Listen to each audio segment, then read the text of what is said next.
একদা দুই পিঁপড়া একটি নারী শরীরের নাভির কাছে দাঁড়িয়ে দুইজন একটি পরিকল্পনা করতে লাগলো। এই শোন, আমরা এই নারী শরীরের দুইজন দুই দিকে ভ্রমণ করব। আমি উপর দিক থেকে ভ্রমণ করে আসব, তুই নিচ দিক থেকে ভ্রমণ করে আসবি। তারপর আমরা এই নাভির কাছেই একত্রিত হব। তারপর দুইজন কে কি দেখলাম সেগুলো আমরা নিজেদের মধ্যে শেয়ার করব, কেমন?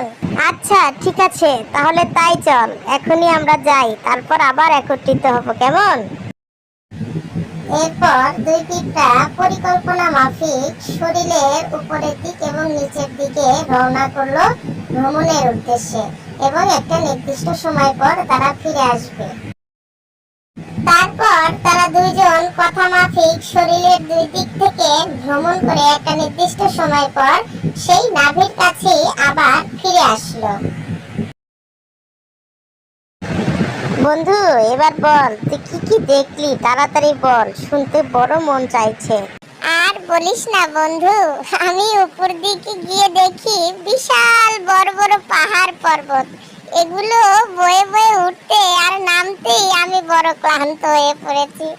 আমি আমার জীবনে এত বড় বড় পাহাড় দেখিনি, জানিস?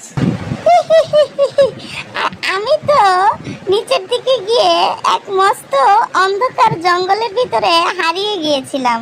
অনেক খুঁজে খুঁজে আমি পথ বের করে অবশেষে এই নাভির কাছে ফিরে এলাম। আমার মনে হয় অ্যামাজনের জঙ্গলও ওই জঙ্গলের মতো এত অন্ধকার নয়, জানিস?